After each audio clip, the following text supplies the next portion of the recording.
Saat ini berbagai cara dan gaya hidup kita sudah serba online.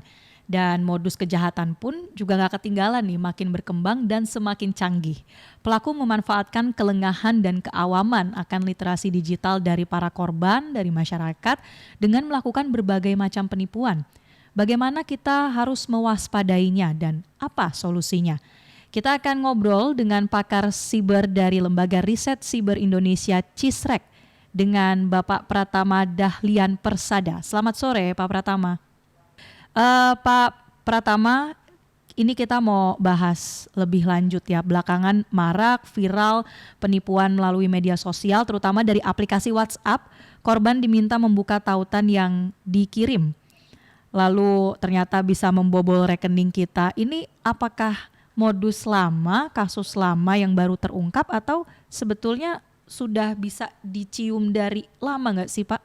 Link phishing-nya itu begitu diklik, dia kadang-kadang menginstal malware secara otomatis atau diminta si targetnya ini, usernya ini untuk memasukkan misalkan username Facebook, passwordnya apa gitu, atau bank A gitu, passwordnya apa, username-nya apa kayak gitu. Tapi yang langsung mengirimkan file ini memang baru ini aja ya gitu, karena orang semakin tahu, ini penjahat-penjahatnya semakin tahu bahwa ternyata banyak orang Indonesia yang nggak ngerti masalah keamanan IT gitu, sehingga mereka memanfaatkan hal ini, mereka memanfaatkan emosi masyarakat yang jadi targetnya untuk bisa dijadikan korban begitu. Nah sebenarnya Mbak Marcel, ini nggak langsung begitu kita ngeklik tiba-tiba langsung saldo kita habis, nggak kayak gitu sistemnya, salah itu.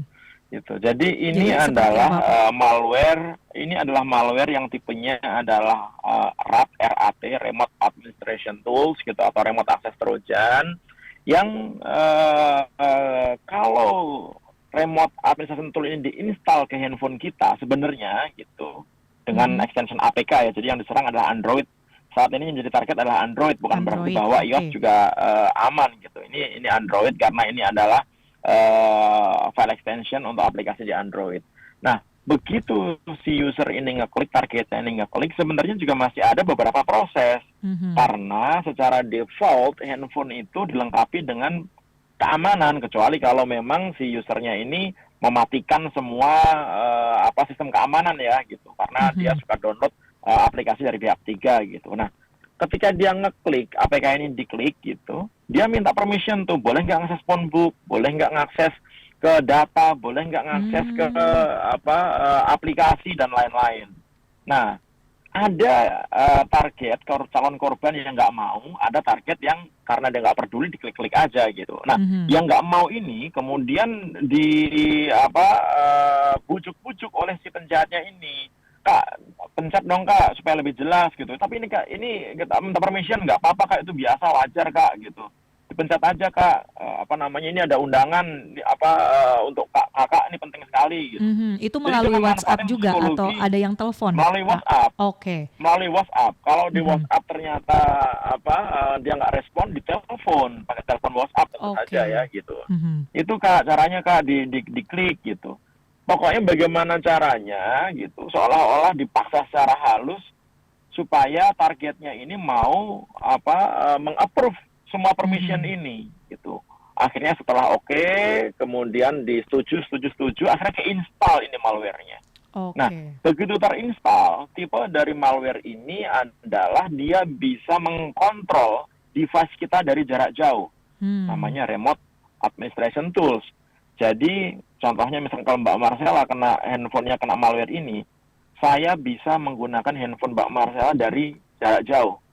Saya bisa menggunakan semua aplikasi yang ada di handphonenya Mbak Marcella, aplikasi apapun, termasuk juga M-Banking, dompet digital, OVO, Dana dan lain-lain itu bisa dipakai gitu. Nah, kan nggak bisa tuh kita menggunakan M-Banking tanpa adanya password atau PIN, ya kan? Atau sidik jari, kadang kan sudah terhubung, itu gimana bisanya?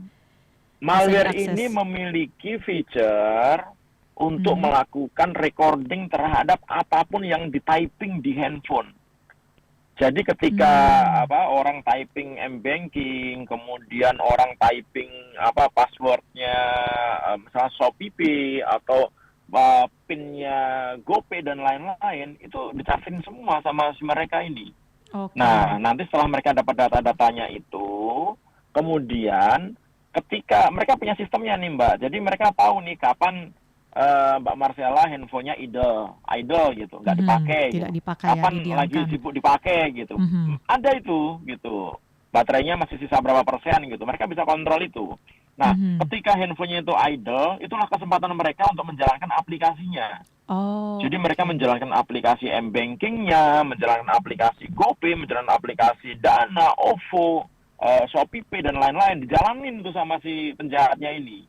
Nah, Mhm. ketika dijalankan, mereka tahu PIN-nya, mereka tahu password-nya, tahu password transaksinya. Artinya apa? Dia bisa menggunakan sistem m-banking kita yang ada di handphone kita untuk transfer ke nomor rekening milik dia. Mhm. Sehingga wajar kalau semua isi rekening korbannya itu dikosongin semua. Karena dia dengan gampang transfer ke sini, transfer ke sana gitu. Dan Oke. kelebihannya dari sistem ini adalah bank tidak menganggap ini transaksi fraud. Jadi bank menganggap ini adalah transaksi yang sangat-sangat legal sekali. Kenapa? Karena Mhm. dilakukan di device yang sudah terregistrasi dan terverifikasi oleh servernya internet banking tersebut atau m-banking tersebut. Karena menggunakan device nasabah yang benar, menggunakan SIM card yang benar, menggunakan device yang emailnya sudah terregister dan lain-lain. Mhm. Kan kalau kita punya m-banking kan harus pakai nomor tertentu kan, nggak bisa pakai nomor sembarangan kan. Ya, satu Nggak nomor mungkin yang saya punya nomor teregistrasi yang itu ya? saya Mhm. pakai nomor bebas gitu, kemudian saya mengambil alih m-bankingnya Mbak Marcella, kemudian saya jalankan di handphone saya. Nggak akan Mhm. mungkin bisa dijalanin, karena sistem m-banking pasti akan menolak, nggak terverified. Tapi ketika transaksi itu dijalankan di device yang terverifikasi, nomor SIM card-nya SIM card yang benar, device yang benar, username akun PIN password transaksinya benar, ya berarti Mhm. kan transaksi yang legal, iya kan? Mmm.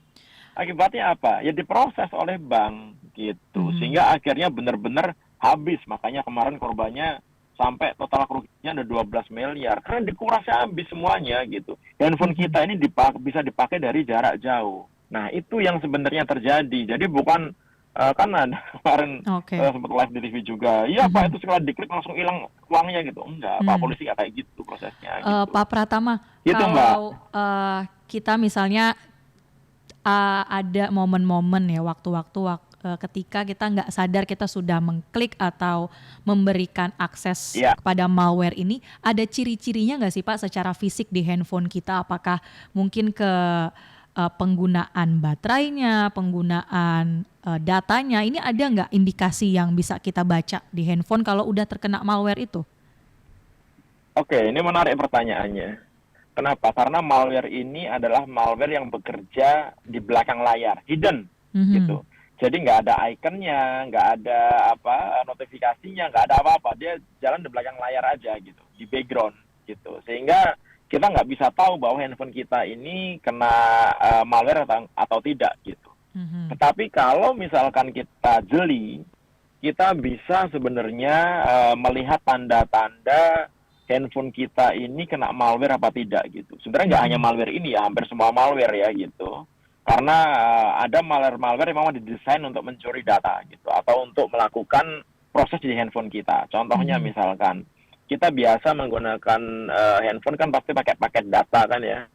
Ada yang sebulan habis 10 giga, 15 giga tergantung pemakaian. Tapi kan rata-rata segitulah Ya. pemakaian Mhm. rutinnya gitu. Nah, biasanya kalau kita sebulan habis 10 giga, kemudian tiba-tiba dalam waktu 3 hari atau seminggu 10 giga itu udah habis gitu. Padahal aktivitas kita biasa saja.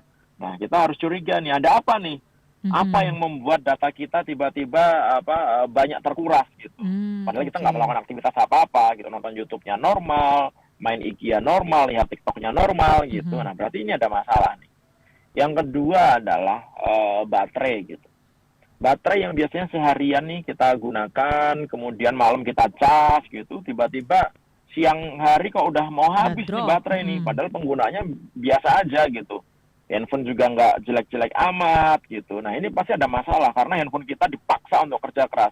Malware itu memaksa handphone kita untuk bekerja keras dan itu akan membuat boros baterai gitu. Sehingga ketika baterai kita habis sebelum waktu normalnya gitu. Nah itu patut diduga ini ada masalah nih di handphone kita. Kemudian yang ketiga, kita biasa pakai handphone yang lumayan bagus gitu, yang cukup cepat gitu.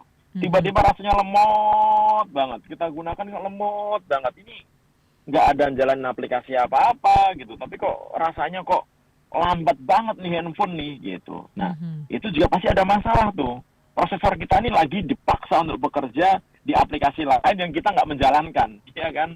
Gitu. Sehingga rasanya ini lemot banget gitu. Nah, kalau itu kita harus hati-hati juga. Kemudian yang keempat, kita punya handphone itu kan nggak selalu kita pegang terus kan. Gitu. Kadang-kadang kita taruh gitu. Kadang-kadang kita mengerjakan pekerjaan rutin kita gitu. Nah, handphone yang kita taruh dalam keadaan idle gitu, tetapi ketika kita pegang rasanya anget atau panas gitu, itu kan aneh. Kita nggak jalanin aplikasi, handphonenya kita taruh, tapi kok rasanya handphone kita ini agak panas gitu. Nah itu berarti ada masalah nih, ada aplikasi yang bekerja di belakang layar kita gitu. Nah itu kita harus aware tuh, harus mengerti, wah ini ada masalah nih di handphone kita gitu. Atau kemudian handphone kita tiba-tiba suka restart sendiri. Kita pakai nggak ada masalah gitu, tapi tiba-tiba restart gitu. Biasanya restart itu karena overload memorinya gitu. Untuk menjaga supaya nggak rusak, dia merestart gitu. Nah overload itu kenapa? Berarti overload itu ada aplikasi di belakang layar yang jalannya berebutan gitu. Atau dengan sangat kerasnya bekerja gitu. Sehingga membuat handphone kita restart mendadak gitu. Yang terakhir adalah kalau misalkan suka ada karakter-karakter aneh di SMS kita gitu. Karena biasanya ada orang-orang yang ngirim malware itu pakai komen SMS gitu yang hanya diketahui oleh bahasa mesin gitu. Tapi dia tahu cara kodenya gitu. Sehingga kalau manusia membaca itu hanya berupa kode-kode yang acak gitu, yang aneh, huruf-huruf yang aneh gitu. Nah itu kita juga harus waspada gitu. Nah itu beberapa tanda-tandanya gitu. Nah kalau sebenarnya sih kalau kita sudah terlanjur ngeklik gitu, sebenarnya tidak langsung instan rekening kita langsung dikuras enggak gitu. Ada jadi kalau kita waktunya sudah ya? terlanjur mengklik, Ada waktu untuk waktunya. memproses. Berapa lama biasanya, si Pak? penjahat, tergantung. Si penjahat ini begitu malware-nya terinstall, dia kan harus memonitor. Dia butuh PIN untuk transaksi. Dia butuh password untuk login, ya kan? Nah tergantung tuh, dia kumpulin dulu tuh. Kalau belum dapat kan nggak ngaruh. Dia bisa ngontrol handphone kita, tapi dia nggak tahu PIN-nya untuk menjalankan aplikasi buat apa, gitu. Dia harus menunggu kita melakukan transaksi dulu ya? Iya. Oke. Kita melakukan transaksi atau dia mencari data yang ada di handphone kita. Mungkin kita tulis kita di kan biasa notes. Tuh, karena takut lupa password, tulis Ya. di note, tulis di phonebook, ya kan, tulis di file dan lain-lain karena kita takut lupa. Kemudian kita catat tuh PIN M-Banking BCA. Itu pun bisa PIN dibaca Mandiri, ya. Dia bisa PIN membuka itu. satu-satu. Bisa Mbak. Oke. Bisa semua. Saya bilang Mbak, ini adalah sistem malware remote administration tools. Artinya apa? Artinya dia bisa menggunakan handphone kita seolah-olah dia megang handphone kita.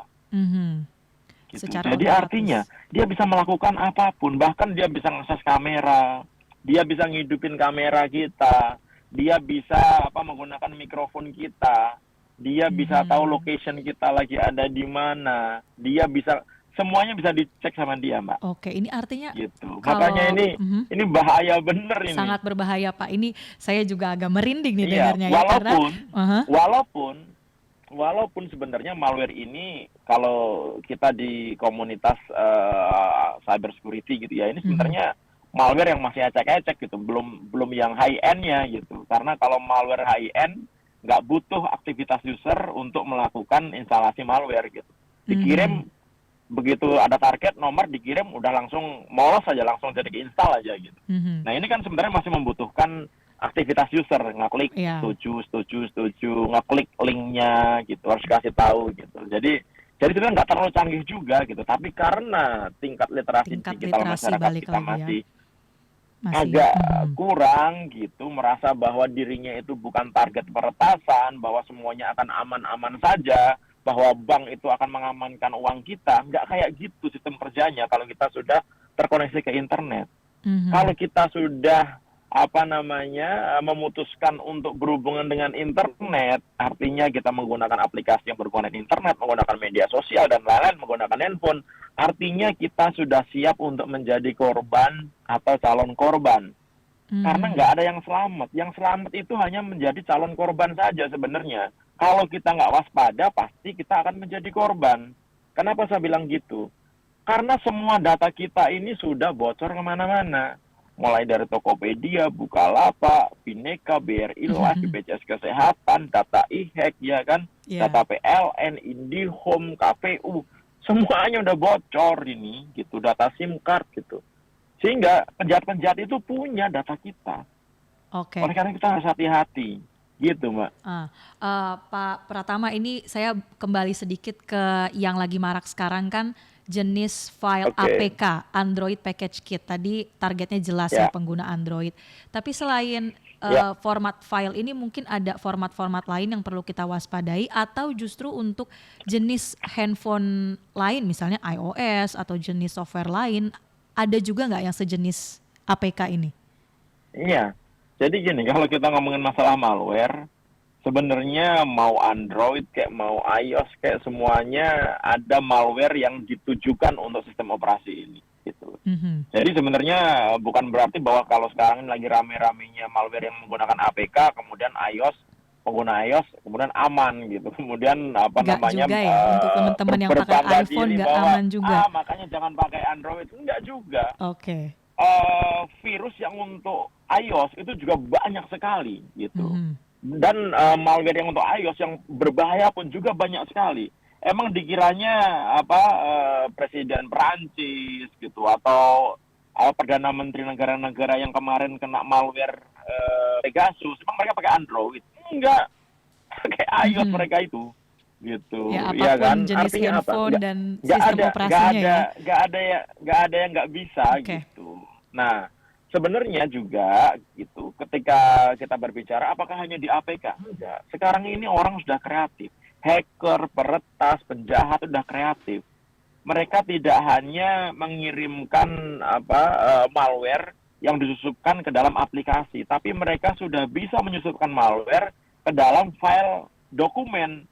Misalkan file yang digunakan pakai Microsoft Word atau Excel, gitu, atau PowerPoint, itu bisa disusupi sama malware gitu. Atau misalkan JPG atau bahkan MP4 video, itu juga bisa disusupi oleh malware gitu. Sehingga memang kita harus hati-hati. Sehingga kita gini, Mbak, perlu diketahui juga bahwa saat ini kan banyak orang menganggap bahwa misalkan pakai handphone kan virus itu kan nyerangnya kan komputer biasanya. Enggak, salah besar. Kenapa? Karena sekarang target hacker itu sudah mulai bergeser. Kalau zaman dulu orang mengakses internet itu menggunakan komputer, menggunakan laptop dan lain-lain. Sekarang sebagian besar orang mengakses komputer itu menggunakan handphone. Ada 7 miliar device yang connect ke internet.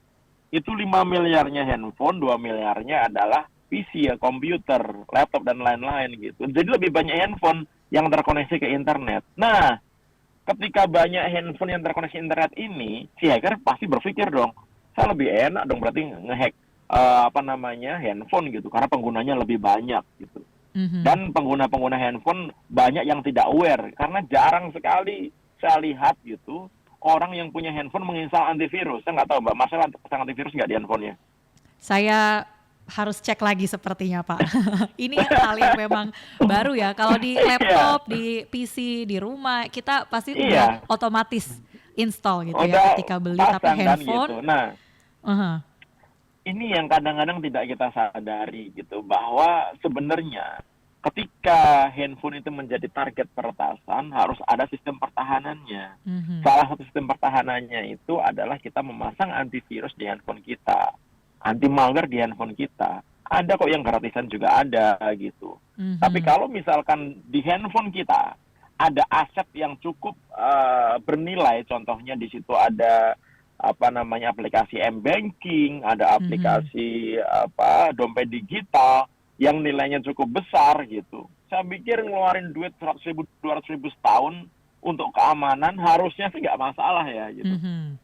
Iya kan? Untuk melindungi Sehingga ketika nilai yang terjadi lebih seperti besar ya. ini kalau misalkan si para korban ini di handphonenya ada antivirusnya, pasti nggak akan menjadi korban. Karena si antivirus ini akan otomatis ngeblok, kemudian menghapus APK ini yang mengandung malware. Ketika Jadi dikirimkan duitnya itu bisa otomatis selamat harusnya. tidak akan bisa terbuka Ketika ya. dikirimkan, kemudian dia masuk ke handphone kita, antivirus ini akan otomatis melakukan scanning dan begitu menemukan dia langsung mendelete, mengkarantin gitu, mengkarantina gitu. Karena ini dicurigai ada virusnya gitu. Pak Pratama, ini kan Nah, simple sebenarnya. Selain jenis file dan ya kita semua memposisikan diri harus tetap waspada ya karena siapapun tadi bisa menjadi korban. Tapi kalau sekarang ini kan modusnya nampaknya semakin manipulatif, semakin personal, bahkan ada undangan pernikahan, mengirimkan paket dan sebagainya. Dari temuan Anda, jenis-jenis modusnya ini apa aja sih Pak selain yang udah viral sekarang? Gini, peretas, penjahat, hacker pasti akan memanfaatkan momen-momen yang sedang hit atau sedang tren, gitu. Contohnya misalkan waktu rame-ramenya COVID kemarin. Begitu rame-ramenya COVID, banyak orang mencari informasi tentang COVID, apa obatnya dan lain-lain. Banyak website, banyak email, banyak WA yang dikirimkan. Nih loh, kalau mau nggak kena COVID, obatnya seperti ini. Ini loh, COVID itu seperti ini gitu. Nah, keingintahuan orang itu untuk mengklik informasi, link gitu, itu menjadikan ada ratusan ribu korban gara-gara link phishing yang menggunakan tema COVID ini. Sama kayak di Indonesia. Nanti ketika ada lebaran, kemudian ada gongsi facoy dan lain-lain gitu. Kadang-kadang kan suka ada tuh mengirimkan ini ucapan selamat dan lain-lain, ucapan selamat yang sebenarnya di ucapan selamat itu ada videonya dan lain-lain tapi ternyata ada malware-nya gitu. Ya kan? Atau mengirimkan link-link promo, atau ketika kita lagi getol-getolnya, lagi rame-ramenya transaksi platform e-commerce gitu, ngirim barang menggunakan APK yang aku dari ekspedisi gitu. Ketika sekarang ini undangan sudah banyak yang dikirim digital, nggak pakai undangan fisik, orang memanfaatkan itu gitu. Kemarin juga ada yang dari pajak, kan sekarang nomor pokok wajib pajak mau disatukan dengan NIK gitu, ya kan, sehingga ngaku dari orang pajak ini Pak, kalau nggak ngeklik ini, nggak dapat info ini, Bapak ini bisa kena masalah pajak gitu. Jadi di rename aja dia gitu, di ekstensinya di rename gitu namanya gitu, disesuaikan dengan targetnya gitu. Nah inilah yang saya bilang bahwa dia tuh memanfaatkan momen gitu. Makanya ini yang disebut dengan social engineering. Kenapa? Karena dia memanfaatkan emosi dari targetnya, emosi dari orang gitu. Ya kan? Kalau misalkan dia hanya ngirim link, kemudian dia nggak ngomong apa-apa, orang pasti juga akan mikir, ini siapa sih ngirim, nggak jelas nih gitu. Udahlah, nggak usah diurusin gitu, ya kan? Pasti kayak gitu. Tapi begitu dia ngirim link ini, aplikasi ini, kemudian ditambahi dengan omongan, kata-kata gitu, membujuk, ngasih tahu seolah-olah kita harus butuh. Nah, itu masyarakat kita yang pengennya selalu berbuat baik gitu, ya kan, suka ngikutin itu. Padahal itu ternyata di draft oleh si penjahat supaya kita ini masuk dalam perangkapnya. Gitu, Mbak. Hal paling cepat dan tepat juga ya yang bisa kita lakukan kalau kita sudah bisa mengidentifikasi ternyata di handphone ini sudah ada malware, apa yang bisa kita lakukan, Pak? Yang pertama, kalau kita sudah terlanjur ngeklik ya, terlanjur install gitu, langkah pertama adalah segera matikan koneksi. Penting sekali. Kenapa? Karena si penjahat ini dia mengontrol handphone kita melalui internet. Jadi kalau koneksinya dimatikan, nggak dapat internet, udah otomatis dia nggak bisa akses ke handphone kita. Ya. Nah, setelah itu, lakukan langkah-langkah mitigasi. Apa tuh caranya? Kita harus menghapus malware yang ada di handphone kita. Dengan cara gimana? Caranya kan kita nggak bisa tuh, karena nggak ada ikonnya, nggak nggak ada aplikasi yang kelihatan, kita nggak bisa tuh melakukan uninstall kan gitu. Jadi cara terbaik adalah melakukan factory reset. Ketika kita mau melakukan factory reset, artinya banyak data-data yang perlu kita backup, ya di backup dulu lah, di backup di device lain gitu. Setelah di backup semua data sudah kita simpan, baru kita lakukan factory reset. Ini Factory reset riset ini total akan di menghapus, handphone kita ya? iya, riset Makanya total di perlu handphone di kita. backup Ini dulu. akan Oke. ini akan menghapus semuanya, sehingga handphone kita seperti settingan ketika kita beli di counter gitu, Oke. dari pabrik, keluar dari pabrik gitu. Jadi semua aplikasi hilang, termasuk juga tentu saja malware-nya juga ikut hilang kan gitu. Nah setelah itu jangan lupa pasang antivirus. Pasang antivirus dulu, setelah itu balikin data-data.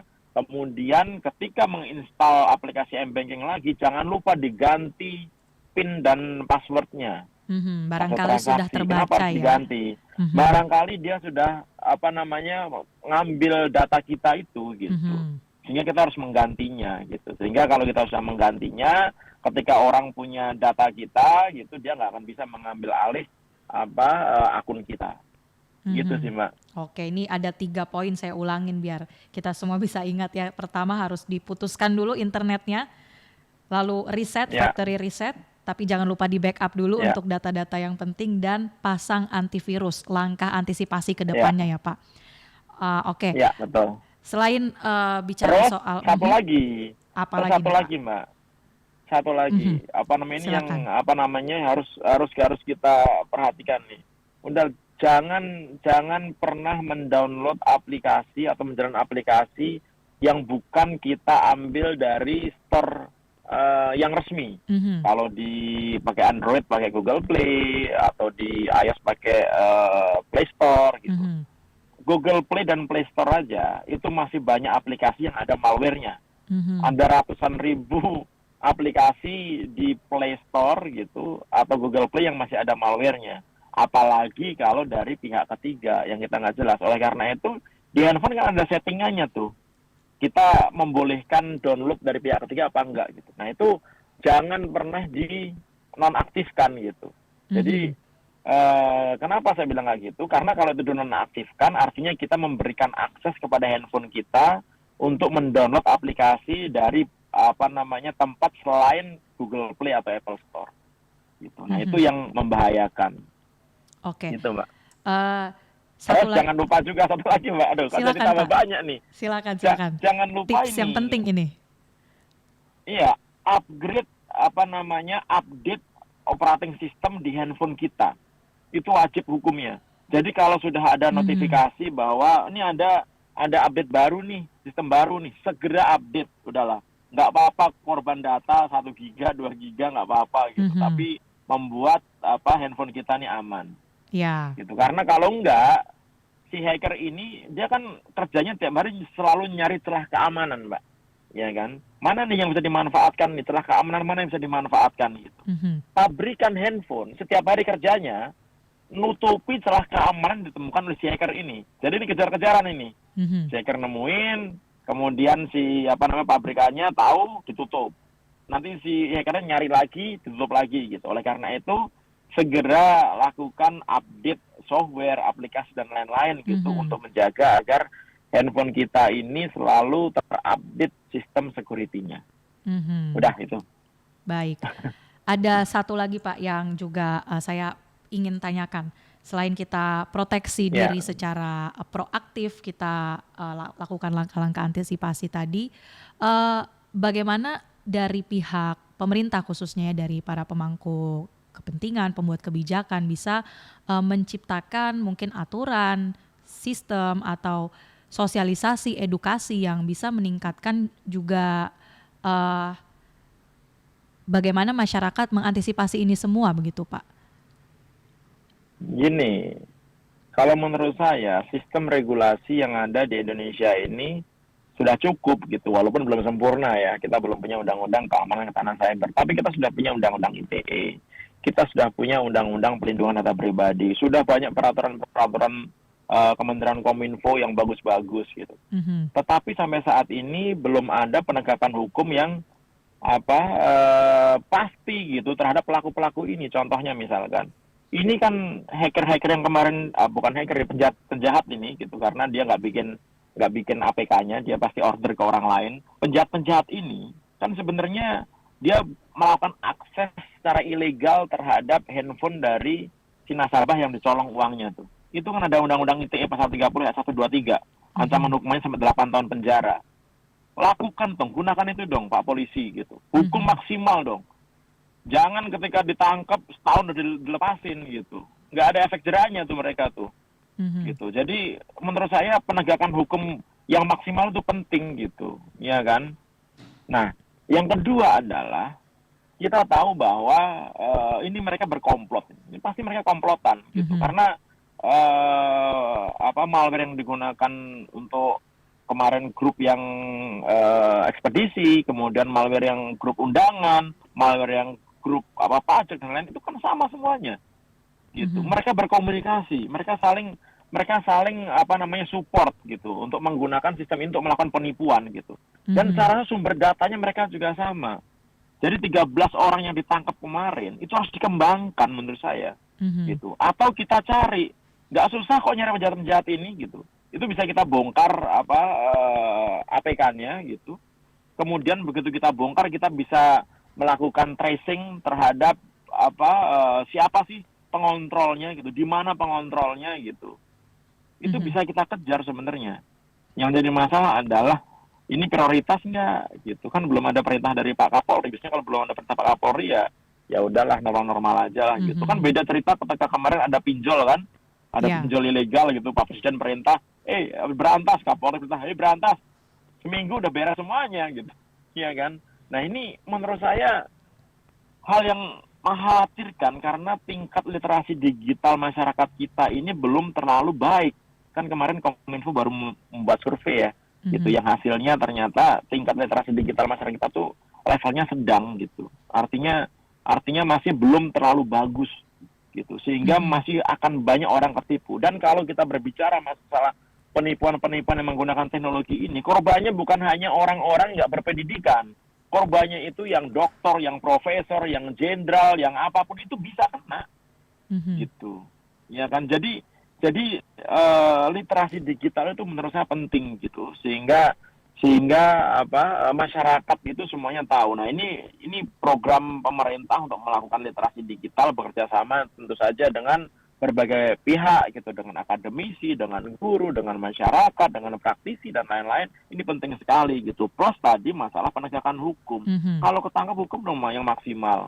Coba kita lihat dulu Pak Polisi sudah nangkep beberapa orang yang menyusupi untuk judi online. Mana kabarnya sampai sekarang? Dihukum berapa tahun tuh mereka tuh? Padahal mereka melakukan peretasan ke sistem milik pemerintah. Harusnya kalau ada undang-undang ITE gitu, mereka kena 8 tahun penjara tuh. Tapi kita akhirnya nggak dengar tuh apa yang terjadi berikutnya. Gitu. Ya. Nah, menurut saya ini penting. Kemudian juga ketika terjadi kebocoran data, jelas-jelas terjadi kebocoran data yang merugikan masyarakat. Tapi selama ini perusahaan-perusahaan atau orang-orang yang memanfaatkan data-data pribadi ini secara ilegal itu nggak diapa-apain. Padahal kemarin di bulan Oktober 2022 kita sudah mengesahkan Undang-Undang Perlindungan Data Pribadi. Kalau ada orang, perorangan atau korporat yang memanfaatkan data pribadi milik masyarakat Indonesia tanpa izin, mereka bisa kena ancaman hukuman sampai 6 tahun penjara, denda sampai 6 miliar. Ya kan? Okay, padahal kita sama saat ini masih dikirimin tuh SMS penawaran asuransi, KTA, diteleponin dari bank, diteleponin dari mana-mana gitu. Anda itu siapa? Anda memakai data saya kan nggak boleh. Anda nggak dapat izin dari saya gitu. Harusnya kita bisa menjerat orang-orang ini gitu. Kita bisa membuat masyarakat ini tenang. Tapi kan ternyata nggak. Oleh karena itu penegakan hukum penting, ketegasan pemerintah penting gitu. Supaya ini masyarakat itu perlu perlindungan gitu, Mbak.